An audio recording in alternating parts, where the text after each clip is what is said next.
2024 সালের গণঅভ্যুত্থান পরবর্তী বাংলাদেশে গণপরিবহনের চিত্র পাল্টায়নি।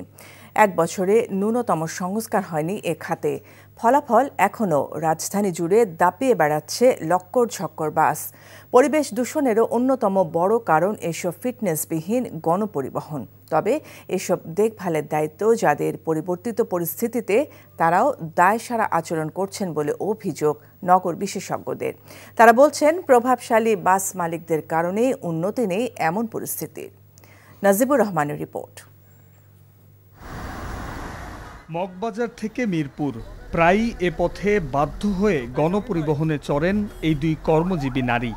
মান আর পরিবেশ নিয়ে প্রশ্ন করতেই চাপা ক্ষোভ আর হতাশা প্রকাশ করলেন তারা। ওই ধাক্কাধাক্কিটা লেগেই আছে, হ্যাঁ। আর ওই যখন বাসের যে পুরুষ যারা থাকেন তারা তো সরেই না। নারীবান্ধব গণপরিবহন রাজধানীতে এক বিলাসিতার নাম, কিন্তু মেয়াদ উত্তীর্ণ আর রংচটা বাসগুলো বদলের প্রয়াসও নেই গত এক দশকে। গণ অভ্যুত্থান পরবর্তী সময়ে এ পরিবেশ বদলে দেওয়ার যে প্রত্যাশা তৈরি হয়েছিল তাও ফিকে হওয়ার পথে। নগর জুড়ে বিষ বাষ্প ছড়াচ্ছে মেয়াদ উত্তীর্ণ এসব গণপরিবহন। দিন দিন আরও কোনো ডিসিপ্লিন হচ্ছে না। কাজে পরিবহন সেক্টরটা এরকম আরামে যাতে আমরা যাতায়াত করতে পারি, মানুষের যাতে ছেলে মেয়ে নিয়ে স্কুলে আসা যাওয়া করতে পারে। গণপরিবহনের মান উন্নয়নের অন্যতম অংশীদার সড়ক পরিবহন মালিক সমিতি। গত কয়েক দশকে সংগঠনটি ক্ষমতাসীন দলের ছত্রছায়ায় নিজেদের ব্যবসা পরিচালনার ক্ষেত্রে যতটা মনোযোগী, ঠিক তার উল্টো সেবার মান উন্নয়নের ক্ষেত্রে, যার ফলশ্রুতিতে ফিটনেসবিহীন যানবাহনের অবস্থা যেমনি বদলায়নি, ঠিক তেমনি গণপরিবহনের নৈরাজ্যও কমেনি। বিগত সরকারে যারা ছিল তারাই আছে এখনো। এটা দলীয়করণের কোনো সিস্টেম নাই এখানে। আজ পর্যন্ত সেটা সিটি কর্পোরেশন শেষ করতে পারে নাই, যে বাসগুলি কোথায় দাঁড়াবে, যাত্রী উঠাবে এবং নামাবে। প্রধান কারণ হলো এইটা, শৃঙ্খলা এই কারণে আনা যাচ্ছে না। এই যে সিন্ডিকেট, বাস মালিকদের দৌরাত্ম, এটা তো আমরা দীর্ঘদিন চলে আসছি যে বিগত সরকারের সময়গুলোতে সিন্ডিকেট ভাঙা যাচ্ছে না। তাহলে এই নতুন সরকার এসে সিন্ডিকেট ভাঙতে কি অগ্রগতি নিল? হঠাৎ করে একদিন লাল নীল গোলাপি বাসের কথা শুনলাম, সেটা এক সপ্তাহের মধ্যেই দেখা গেল যে সেটার কাজ করছে না। এই যে আমাদের ঢাকা শহরে 4000-5000 ভালো মানের বাস নামবে, বাস রুট রেশনালাইজেশন হবে, এই গল্পগুলো পুরাতন। কিন্তু এক বছরেও কি আমরা দৃশ্যমান কোনো অগ্রগতি দেখাতে পেরেছি? আইন শৃঙ্খলা বাহিনী, বাস মালিক আর নগর প্রশাসন প্রতি মৌসুমে নতুন সব পরিকল্পনা নিয়ে হাজির হন, তবে মাঠে তার বাস্তবায়ন হয় না কখনো। যার সবশেষ উদাহরণ ছিল চলতি বছরের শুরুতে 4টি রুটে নির্দিষ্ট রঙের বাস এবং টিকিটিং কার্যক্রম শুরু হওয়ার এক সপ্তাহের মাথায় তাও ভেস্তে গেছে। আর এসব কারণে গণপরিবহনের নৈরাজ্য হয়ে উঠেছে অপ্রতিরোধ্য, বলছেন বিশ্লেষকরা। Najibur Rahman, NTV news, Dhaka. রাজধানীর এভারকেয়ার হাসপাতালে স্বাস্থ্য পরীক্ষা শেষে রাতেই বাসায় ফিরেছেন বিএনপি চেয়ারপারসন বেগম খালেদা জিয়া। গত রাত 8:45টার দিকে গুলশানের বাসভবন ফিরোজা থেকে খালেদা জিয়াকে বহনকারী গাড়ি এভারকেয়ার হাসপাতালের উদ্দেশ্যে রওনা হয়। পরে রাত 8:30টায় তিনি হাসপাতালে পৌঁছান। এই সময় নেতাকর্মীরা বেগম জিয়ার গাড়ি ঘিরে স্লোগান দেয়। চিকিৎসকরা জানান, খালেদা জিয়ার কিছু স্বাস্থ্য পরীক্ষার জন্য তাকে হাসপাতালে নেওয়া হয়েছিল। তার ব্যক্তিগত চিকিৎসক ডাক্তার AZM জাহিদ হোসেন বলেন, হাসিনা আমলে কারাগারে সঠিক চিকিৎসা দেওয়া হয়নি বেগম খালেদা জিয়াকে। চিকিৎসা শেষে রাত 12:15টার দিকে বাসায় ফেরেন তিনি।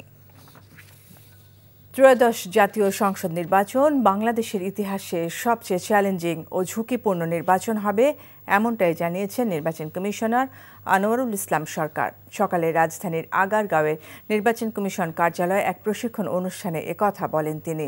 নির্বাচনে কোনো টালবাহানা হবে না মন্তব্য করে ইসি আনোয়ারুল বলেন, এটি কমিশনের জন্য চ্যালেঞ্জ, যা পাশ কাটানোর কোনো সুযোগ নেই। নির্বাচন কমিশন এবং ভোটের সঙ্গে সংশ্লিষ্টদের এ ব্যাপারে সতর্ক থাকার আহ্বান জানান তিনি। অনুষ্ঠানে নির্বাচন কমিশনার আবুল ফজল সানাউল্লাহ বলেন, প্রত্যাশার চেয়েও বেশি হতে পারে এবারের ভোটার সংখ্যা। জানান, প্রবাসীরা উচ্ছ্বাস নিয়ে ভোট দিতে অপেক্ষা করছেন। অন্যান্য কমিশনাররা বলেন, এবারে নির্বাচন খারাপ হওয়ার সুযোগ নেই। পরে সিইসি AMM নাসির উদ্দিন বলেন, এই কমিশনের মূল অঙ্গীকার পেশাদারিত্ব ও নিরপেক্ষতা বজায় রাখা।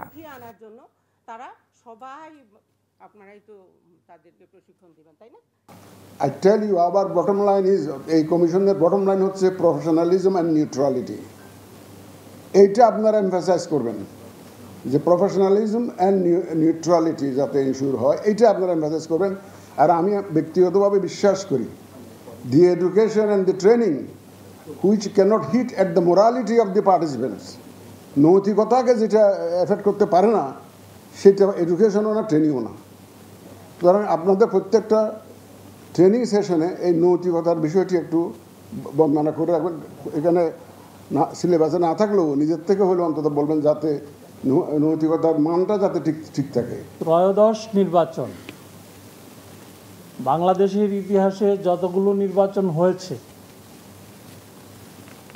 সবচেয়ে বেশি ঝুঁকিপূর্ণ হবে, এতে কোনো সন্দেহ নেই। 50,000 নির্বাচন প্রিজাইডিং অফিসার যদি আপনি সিলেক্ট করতে পারেন, তাকে যদি এই মেসেজটা দিতে পারেন যে নির্বাচনে কোনো দানাই ফানাই হবে না, এবং এটা দিতে হবে। বর্তমান যে পরিবেশ বিরাজ করছে তাতে নির্বাচন নিয়ে জনমনে বিভ্রান্তি তৈরি হয়েছে বলে মন্তব্য করেছেন বিএনপি মহাসচিব মির্জা ফখরুল ইসলাম আলমগীর। সকালে জাতীয় প্রেস ক্লাবে রক্তাক্ত জুলাই শীর্ষক গ্রন্থের মোড়ক উন্মোচন প্রকাশনা অনুষ্ঠানে প্রধান অতিথির বক্তব্যে তিনি এই মন্তব্য করেন। মির্জা ফখরুল বলেন, গণতান্ত্রিক উত্তরণের একটি রোড ম্যাপ পাওয়ার জন্য অপেক্ষা করছে সবাই, আর এর বিকল্প নির্বাচন। সময় মতো নির্বাচন না হলে জাতি ক্ষতিগ্রস্ত হবে উল্লেখ করে মির্জা ফখরুল বলেন, ফ্যাসিবাদ ফিরে আসার সম্ভাবনা তৈরি হবে, আর এসব মোকাবেলার মূল হলো জাতীয় নির্বাচন।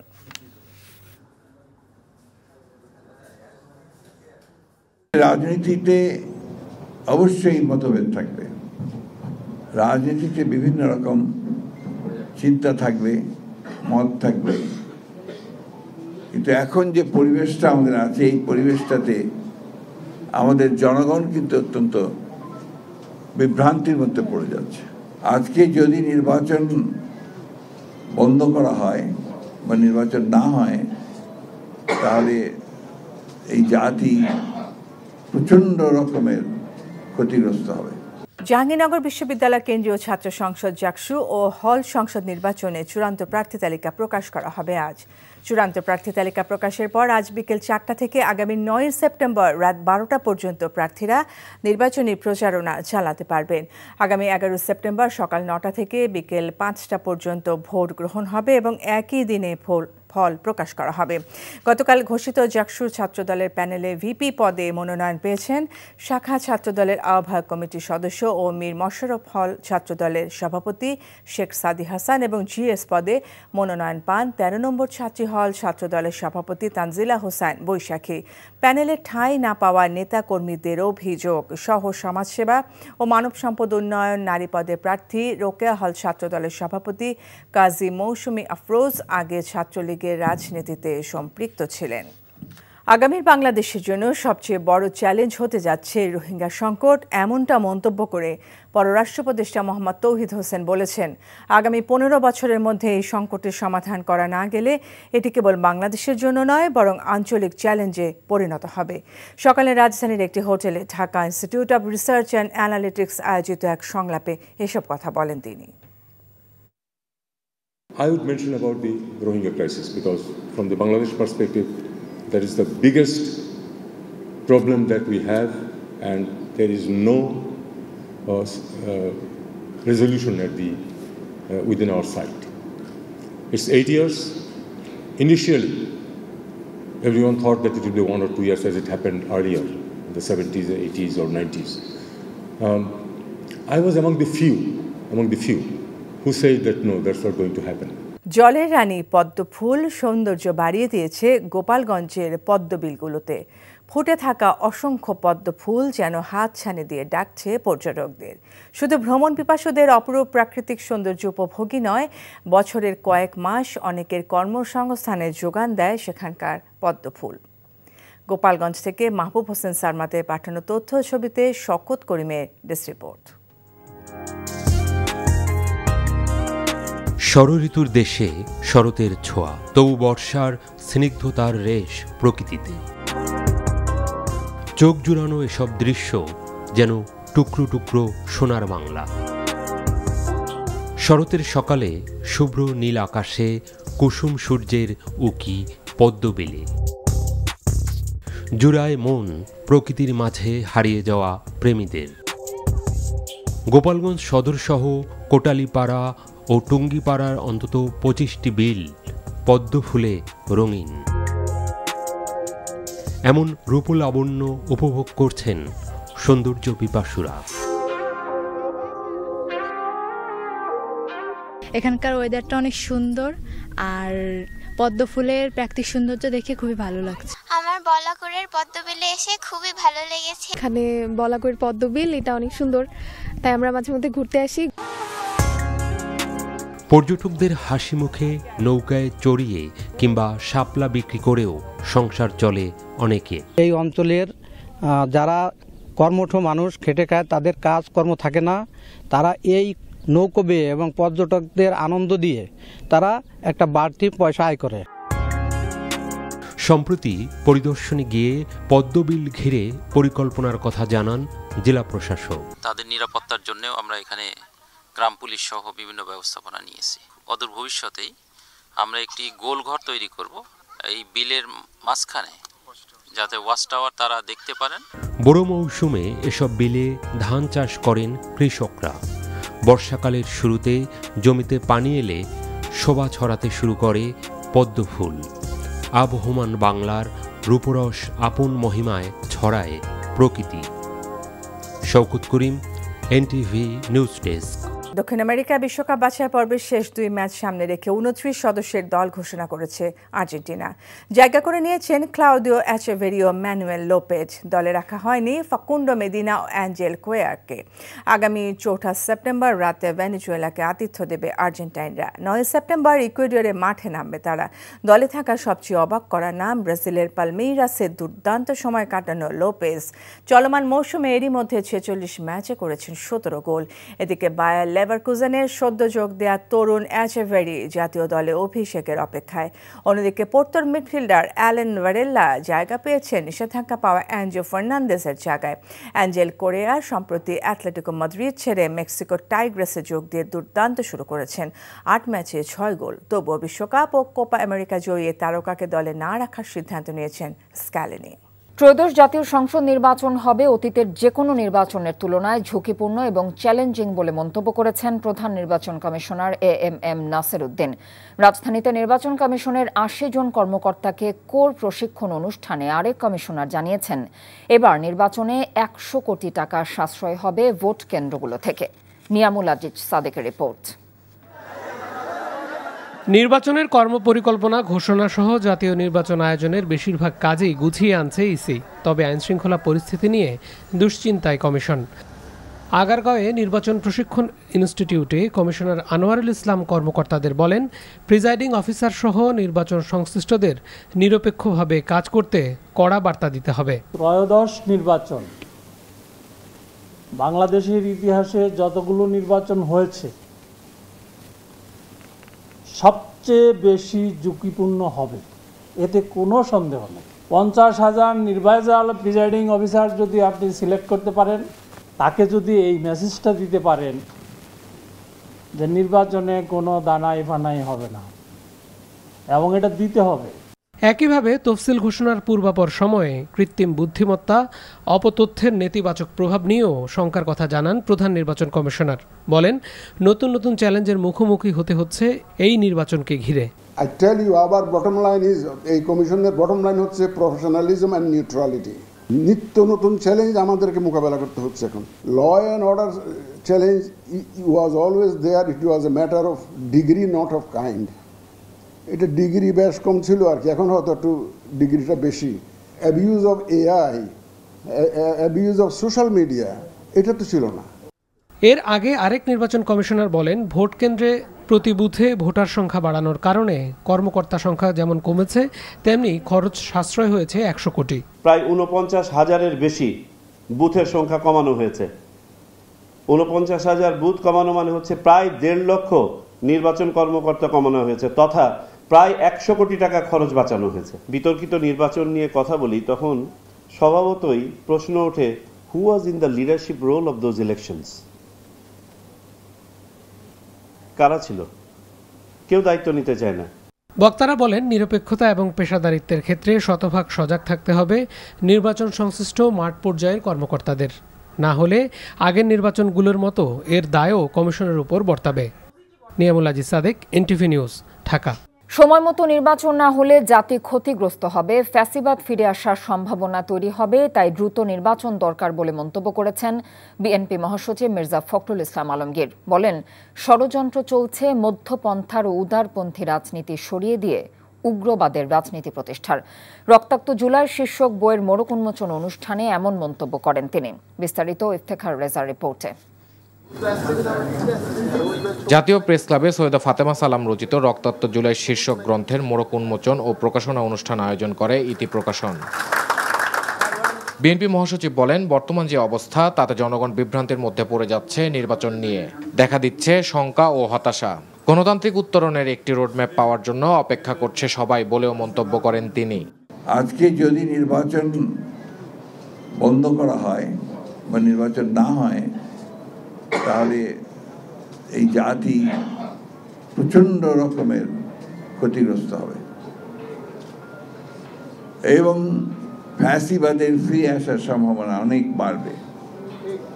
আপনারা নিশ্চয়ই লক্ষ্য করছেন যে বিভিন্ন খান থেকে বিভিন্ন সময় অনেকেই চেষ্টা করছে এই ফ্যাসিবাদকে নিয়ে আবার কথা বলার জন্য।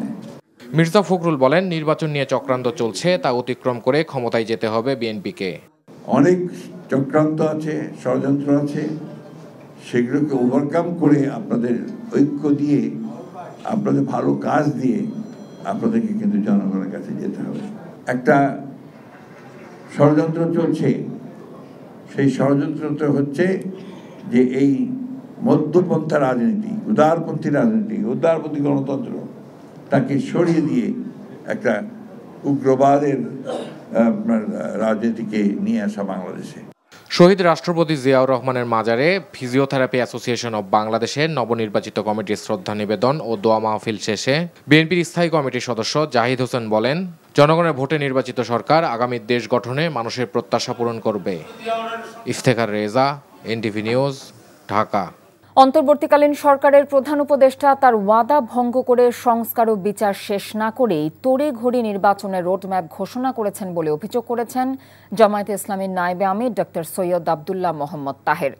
সকালে কুমিল্লা সেন্ট্রাল মেডিকেল কলেজ মিলনায়তনে কুমিল্লার কালীবাজার ইউনিয়নে এক সমাবেশে প্রধান অতিথির বক্তব্যে তিনি এসব কথা বলেন।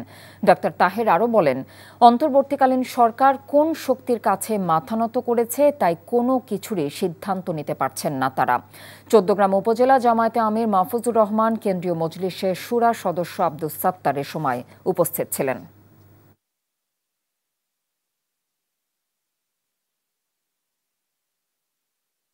ইন্টারিম গভর্নমেন্ট থেকে আমরা জাতি আশা করেছিল, তারা কমিটমেন্ট দিয়ে আসছিল যে তারা নিরপেক্ষ থাকবে, কিন্তু প্রধান উপদেষ্টা তার ওয়াদা ভঙ্গ করে উনি মনে হয় কোনো শক্তির কাছে মাথা নত করে প্রভাবিত হয়ে আবার একটি পরিকল্পিত নির্বাচনের দিকে এগিয়ে যাচ্ছেন বলে দেশবাসীর সন্দেহ পোষণ করছে। আগামী 15 বছরের মধ্যে রোহিঙ্গা সংকট সমাধান করা না গেলে এটি কেবল বাংলাদেশের জন্য নয়, বরং এটি আঞ্চলিক চ্যালেঞ্জ হয়ে দাঁড়াবে বলে মন্তব্য করেছেন পররাষ্ট্র উপদেষ্টা মোহাম্মদ তৌহিদ হোসেন। রাজধানীর একটি হোটেলে আয়োজিত সংলাপে তিনি বলেন, অতীত থেকে শিক্ষা নিয়ে আগামীর রাজনীতিকে একটি পরিকল্পিত ধারার মধ্য দিয়ে যেতে হবে। চীন ও ভারতের নতুন সম্পর্ক ভূরাজনৈতিক পরিবর্তনের নতুন অধ্যায়ের শুরু বলেও মন্তব্য করেন পররাষ্ট্র উপদেষ্টা। সেলিম মালিকের রিপোর্ট। আগামী বাংলাদেশের রাজনীতি, অর্থনীতি ও ভৌগোলিক কৌশল কেমন হওয়া উচিত, এ নিয়ে Dhaka institute of research and অ্যানালিটিক্সের আয়োজনে 2 দিনের কনফারেন্সের উদ্বোধনী অনুষ্ঠানে পররাষ্ট্র উপদেষ্টা জানান, 8 বছর ধরে রোহিঙ্গা সংকটের ঘানি টানছে বাংলাদেশ। একটি পরিকল্পনা নিয়ে এই সংকটের সমাধান করা না গেলে কেবল বাংলাদেশ নয়, গোটা অঞ্চলকেই ভুগতে হবে। 8 বছর ধরে চলা রোহিঙ্গা সংকটের সমাধান হয়নি। যেসব ছেলেমেয়ে 5 কিংবা 10 বছর বয়সে কক্সবাজার ক্যাম্পে ঢুকেছিল, এখন তাদের বয়স 20-র কাছাকাছি। তারা ক্যাম্পেই আটকে আছে। এই জাতিগত সংকটের সমাধানে আমাদের অন্তত 15 বছরের পরিকল্পনা নিতে হবে। the 70s, 80s or 90s. ট্রাম্পের শুল্ক নীতিকে কেন্দ্র করে ভারত ও চীনের সম্পর্ক নতুন মোড় নিচ্ছে জানিয়ে তিনি বলেন এই সম্পর্ক ভূরাজনৈতিক পরিবর্তনের দিকে নিয়ে যাবে। Sort of an alliance of India, China. Bharat আর চীনের প্রধানমন্ত্রী কথা বলেছেন। এতে দেখা যাচ্ছে এশিয়ার শতাব্দী এখন আর শুধু ধারণা নয়, একেবারে নিশ্চিত। সামনে ভৌগোলিক নয়, আসলে ভূ রাজনৈতিক বড় পরিবর্তন আমরা দেখতে যাচ্ছি। অতীত থেকে শিক্ষা নিয়ে আগামীর বাংলাদেশে পরিকল্পিত ধারায় রাজনীতি করতে হবে বলেও জানান পররাষ্ট্র উপদেষ্টা। It is a problem that is thrust on Bangladesh. And as of today, it's a problem of Bangladesh. বাংলাদেশের রাজনীতি আগামী 15 বছর একটি চমৎকার ধারার মধ্য দিয়ে যেতে হবে। যে পরিবর্তন শুরু হয়েছে সেটি থেকে আমাদের শিক্ষা নিতে হবে। দেশের প্রাথমিক বিদ্যালয় শেষ করেও 30% শিক্ষার্থী ঠিকমতো বাংলা পড়তে পারে না বলে মন্তব্য করেন পররাষ্ট্র উপদেষ্টা। বলেন আগামীতে শিক্ষার মান বৃদ্ধির দিকে অধিক মনোযোগী হতে হবে। সেলিম মালিক, এনটিভি নিউজ, ঢাকা। শাহবাগ থানার সন্ত্রাস বিরোধী আইনে গ্রেফতার আওয়ামী লীগের সাবেক মন্ত্রী আব্দুল লতিফ সিদ্দিকী, ঢাকা বিশ্ববিদ্যালয়ের অধ্যাপক শেখ হাফিজুর রহমান সহ 16 জনকে কারাগারে পাঠানোর নির্দেশ দিয়েছে আদালত। সকালে ঢাকার মুখ্য মহানগর হাকিম আদালতে উভয় পক্ষের শুনানি শেষে এই নির্দেশ দিয়েছে আদালত। রাষ্ট্রপক্ষের আইনজীবীরা জানিয়েছেন, মঞ্চ 71 সংগঠনের ব্যানারে স্বৈরাচার শেখ হাসিনাকে ফিরিয়ে আনার ষড়যন্ত্র করতে আসামিরা সেখানে জড়ো হয়েছিলেন। তারা প্রত্যেকেই কার্যক্রম নিষিদ্ধ আওয়ামী লীগের সাবেক নেতা এবং কর্মী। আওয়ামী লীগকে ফিরিয়ে আনার নীল নকশায় জড়িত। এদিকে আসামি পক্ষের আইনজীবীদের অভিযোগ, তাদেরকে গ্রেফতার করে মানহানির পর আবার সন্ত্রাস বিরোধী আইনে মামলা করা হয়েছে, যা স্বাধীন মত প্রকাশের পরিপন্থী। যে আইনে তাদেরকে গ্রেফতার করা হয়েছে এ ধরনের কোনো কর্মকাণ্ডে তারা জড়িত নয় বলেও দাবি করেন আসামি পক্ষের আইনজীবী। মামলায় আরো 70-80 জনের নাম আছে। অলরেডি লতিফ সিদ্দিকে বলে ফেলেছেন এখানে জেডাই খান পান্নার সম্পৃক্ততা আছে। আমরা যখন সবাইকে রিমান্ডে নিব বা গুরুত্বপূর্ণ আসামিদেরকে রিমান্ডে নিব, তখন জেডাই খান পান্না সহ আরো অনেকের নামও উঠে আসবে। 33 যে আর্টিকেল রয়েছে সংবিধানের, সেখানে যে ধরনের অধিকার দেওয়া হয়েছে সেটা সম্পূর্ণ আকারে লঙ্ঘন হয়েছে। এই লতিফ সিদ্দিকী কারো ওকালতনামাতে পর্যন্ত সাইন করে নাই। তিনি বলেছেন এখানে আমি ন্যায় বিচার পাবো না, এখানে আমি কোনো সাইনও করব না। অন্তর্বর্তী সরকারের গুম প্রতিরোধ, প্রতিকার ও সুরক্ষা অধ্যাদেশে 2025-এর খসড়া নিয়ে উদ্বেগ জানিয়েছেন ঢাকাস্থ জাতিসংঘ আবাসিক সমন্বয় কার্যালয়ের মানবাধিকার বিষয়ক উপদেষ্টা হুমা খান। তিনি বলেন, আইনের যে খসড়া তৈরি করা হয়েছে সেখানে বৃহৎ পরিসরে পরামর্শ অন্তর্ভুক্ত করা হয়নি। একই সাথে গুমের সাথে জড়িতদের বিরুদ্ধে শুধু বিভাগীয় ব্যবস্থা নেওয়ার বিধানও যথেষ্ট নয় বলে মন্তব্য করেন হুমা খান। রাজধানীর প্রেস ক্লাবে গুমের শিকার ব্যক্তিদের স্মরণে আয়োজিত আলোচনা সভায় এসব কথা বলেন তিনি। এ সময় গুম কমিশনের প্রধান নূর খান লিটন দেশে গুমের সংস্কৃতি বন্ধ করার আহ্বান জানিয়েছেন। বলেন, মব সংস্কৃতির মাধ্যমে আবারও দেশে ফ্যাসিজম ফিরে আসার সুযোগ তৈরি হচ্ছে। গুম প্রতিরোধে যে আইনের খসড়া তৈরি করা হয়েছে তাতে যথেষ্ট উদ্বেগ রয়েছে। এখানে সকলের পরামর্শের প্রতিফলন প্রয়োজন ছিল। গুমের ঘটনার সাথে যারা জড়িত তাদের বিরুদ্ধে যে বিভাগীয় শাস্তির বিধান করা হচ্ছে তা যথেষ্ট নয়। সরবরাহ বাড়ায় সপ্তাহের ব্যবধানে কিছুটা কমেছে সবজির দাম। তবে গেল এক সপ্তাহের বেশি সময় কেজিতে প্রায় 20 টাকা পর্যন্ত মসুর ডাল আর আটা ময়দার দাম বেড়েছে 10 টাকা পর্যন্ত। এছাড়া স্থিতিশীল রয়েছে আলু, পেঁয়াজ সহ মুরগি এবং ডিমের দাম। এদিকে ভরা মৌসুমেও কমছে না ইলিশের দাম, চড়া অন্যান্য মাছের দামও। নিত্যপণ্যের দাম নিয়ন্ত্রণে সরকারের মনিটরিং ব্যবস্থা জোরদারের তাগিদ ভোক্তাদের। আরাফাত ইসলামের রিপোর্ট। গত কয়েক সপ্তাহ ধরেই ঊর্ধ্বমুখী সবজির বাজার। তবে সপ্তাহের ব্যবধানে বেগুন সহ কয়েকটি সবজির দাম কিছুটা কমেছে, যদিও বেশিরভাগ সবজির দামই 80 টাকার আশপাশে। কেজিতে 40 টাকা বেড়ে কাঁচামরিচ বিক্রি হচ্ছে 200 টাকায়। অন্যদিকে স্থিতিশীল রয়েছে আলু ও পেঁয়াজের দাম। এমনি সবজি তুলনাতে একটু এই সপ্তাহে একটু কম, গত 2 সপ্তাহ 3 সপ্তাহ আগে দাম একটু বেশি ছিল। কাঁচামরিচ দাম তো আপ ডাউন করে, বুঝছেন, এই দাম কমে বাড়ে। কাঁচামরিচ 200 টাকা গেলে সম্ভব, এটা হচ্ছে আমাদের কিছু করার নাই। দাম না বাড়লেও প্রতি কেজি ব্রয়লার মুরগি বিক্রি হচ্ছে 170 থেকে 180 টাকায়, আর সোনালির দাম 320 থেকে 330 টাকা। কিছুটা কমে বাদামি ডিম 140 আর সাদা ডিমের ডজন হয়েছে 135 টাকা। স্থিতিশীল রয়েছে গরু ও খাসির মাংসের দাম।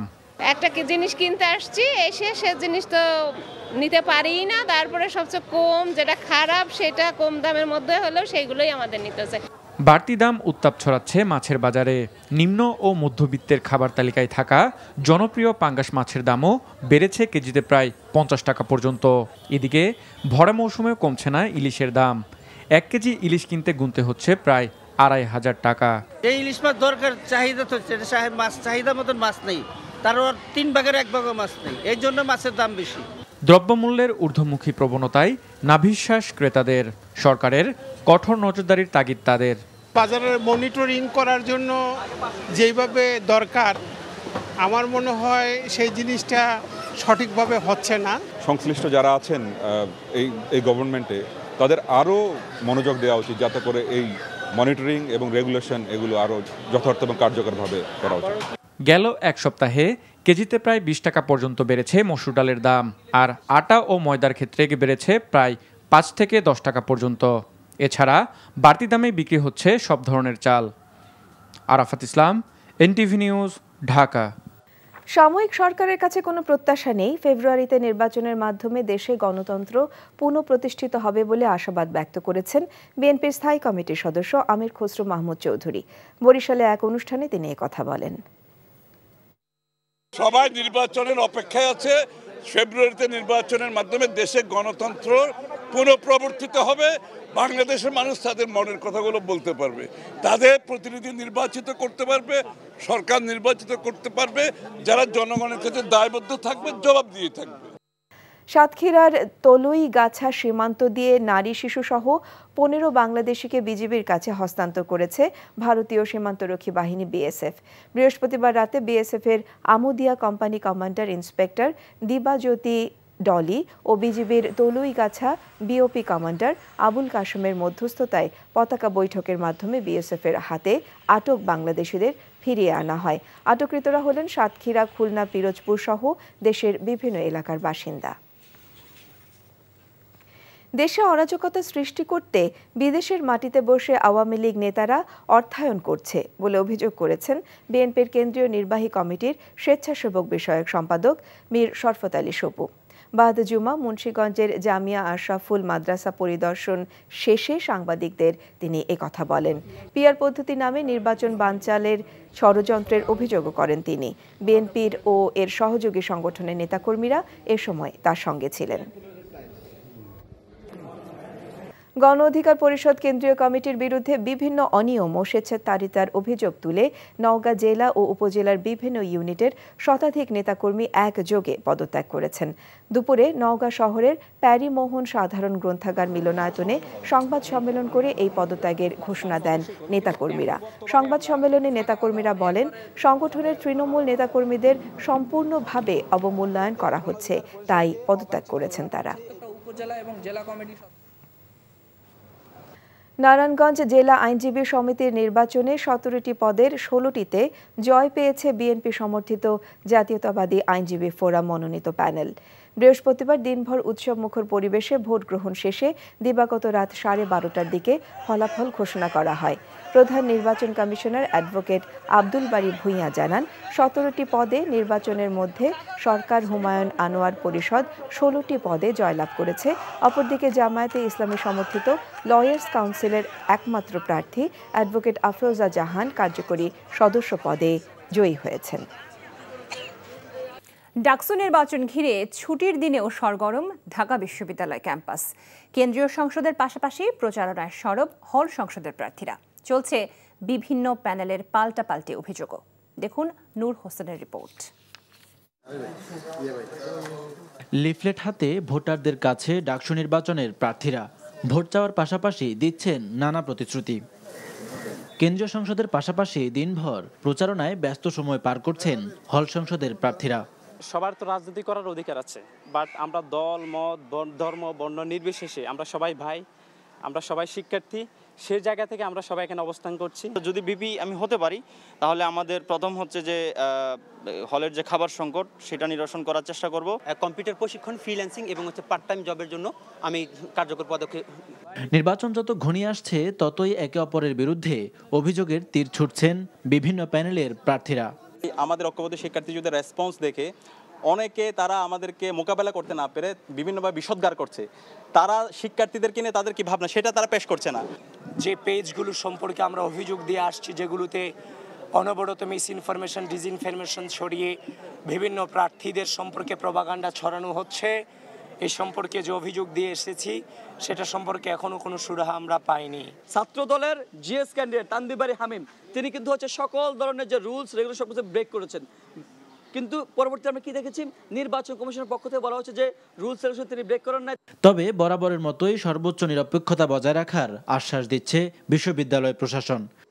নূর হোসেন, এনটিভি নিউজ, ঢাকা।